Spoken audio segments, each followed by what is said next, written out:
Olá, meu amigo, minha amiga. Você vai assistir agora a apresentação do 10º episódio da série Holding Descomplicada, ou tudo o que eu queria saber sobre holding familiar e ninguém me disse antes. Se eu soubesse! Antes, porém, lembre-se de se inscrever e, ao final, de colocar o seu gostei ou não gostei. Isso ajuda muito na divulgação deste conteúdo tão escasso. Vamos ouvir.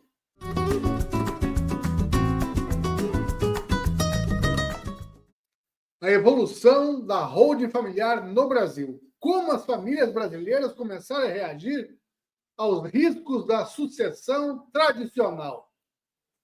No artigo anterior, nós vimos como a ausência de planejamento patrimonial pode gerar perda, discórdia e desperdício. Foram 4 histórias reais de famílias que deixaram para depois o que deveria ter sido feito em vida e pagaram caro por isso. Quando não planejar deixa de ser uma opção, as famílias buscam organizar o seu patrimônio familiar com testamentos ou com doações em vida. Testamentos não evitam o inventário. Doações transferem o controle patrimonial para filhos, genros, noras e muitas vezes até mesmo para o Poder Judiciário. Então, as famílias bilionárias que construíram as suas fortunas no meio empresarial e que eram atendidas por grandes bancos e advogados, viram na lei das sociedades por ações a chave para organizarem o seu patrimônio familiar por meio de empresas criadas para essa finalidade, com regras claras, quem manda, quem participa, quem apenas herda e com que limites, evitando improvisos e conflitos futuros. A holding familiar foi ganhando, então, seus contornos próprios, uma estrutura jurídica simplificada, muitas vezes sem operação comercial, criada apenas para guardar, organizar e perpetuar o patrimônio familiar. O foco das holdings deixou de ser exclusivamente o controle de grandes corporações e foi passando a ser usado por grandes empresários preocupados em evitar disputas futuras, proteger seus herdeiros e garantir continuidade. O sistema de holding familiar permitia dividir o patrimônio em cotas, criar diferentes categorias de participação, com ou sem poder de voto, estabelecer cláusulas de incomunicabilidade, inalienabilidade, empenhorabilidade e, principalmente, estruturar a sucessão em vida, evitando o inventário e seus custos, prazos e riscos. Nos anos 90 e 2000, a holding familiar deixou de ser uma ferramenta exclusiva de famílias bilionárias.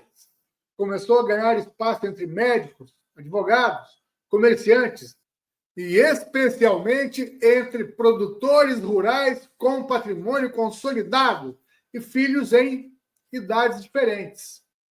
Em vez de deixar tudo para ser resolvido após o falecimento, essas famílias começaram a organizar a sua sucessão em vida, sem abrir mão do controle. Criaram empresas patrimoniais com regras claras, quem manda, quem participa, quem apenas herda, com que limites. E hoje, meus amigos, a holding familiar é a principal ferramenta de planejamento patrimonial no Brasil, entre as famílias que desejam evitar litígios futuros, proteger o patrimônio de ameaças externas e assegurar que os filhos recebam aquilo que foi construído com tanto esforço, e sem brigas, sem desperdício e sem surpresas. É um modelo que saiu dos grandes centros e chegou ao campo. Famílias com atividade de produção rural em seus próprios imóveis enfrentam a fragmentação de suas propriedades a cada geração, caracterizando uma mortalidade geracional.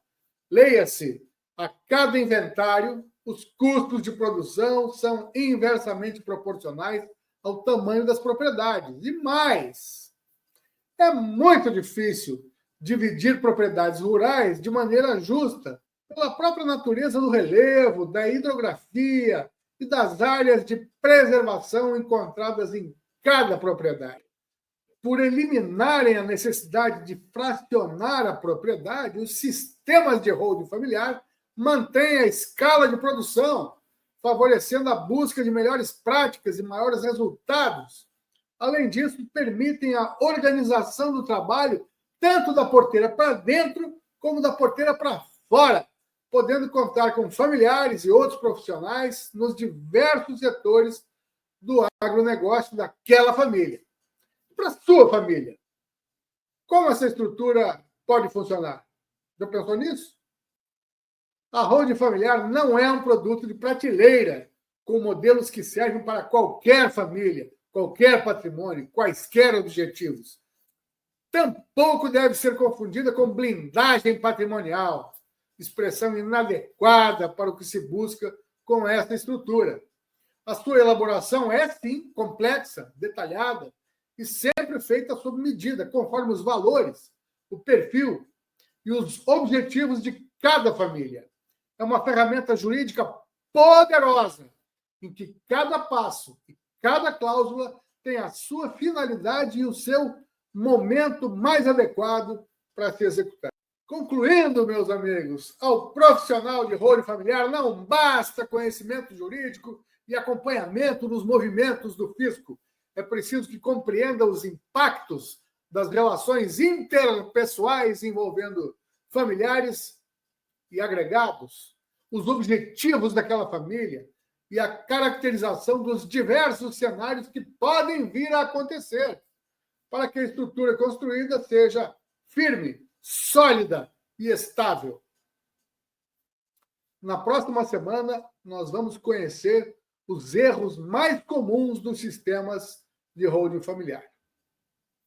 Gostou desse vídeo? Então compartilhe com seus amigos. Afinal, isso aqui não se aprende na escola.